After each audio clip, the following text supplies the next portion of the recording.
Roman numeral two, and talk about the meeting this challenge of compliance management. And first off, I want you to understand there is no one recipe or a manual that says this is how you manage compliance.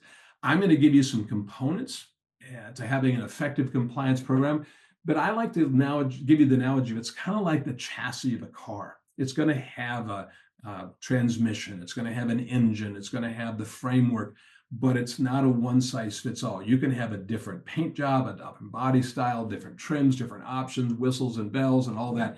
One size, again, doesn't fit all. There's many ways to address most of these things. So if there was a manual out there that I'd give you, it probably looks something like this.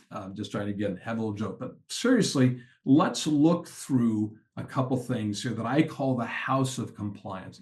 And here's the different components, the different factors. Again, not a one size fits all, but all of these things need to be part of that chassis or your basic framework.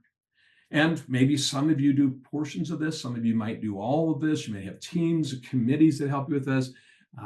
But basically, you're going to have this type of infrastructure where you start with the risk assessment and it drives the policy and the procedures and the processes.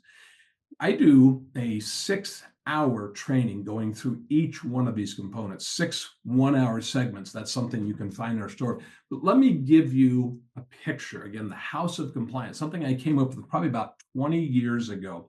And you can see here the different components that we just listed that are also now put into this place. Now, starting with the board and senior management oversight, they are setting the tone. They have the risk appetite. And one of the tricks of being an effective compliance officer is being in tune with that. So what is the board's risk appetite? What is the management? How many controls do they want or not? And what I find out a lot of times is that we as compliance professionals feel like we're always wanting to be perfect. And I'm here to tell you that most boards and senior management are saying, no, we don't want to have that type of perfection. We're not willing to pay that. We want to make sure that we're managing some risk, but we don't have that type of strict, in other words, a 2 is good enough is what we often hear. And that's a tough rub for you.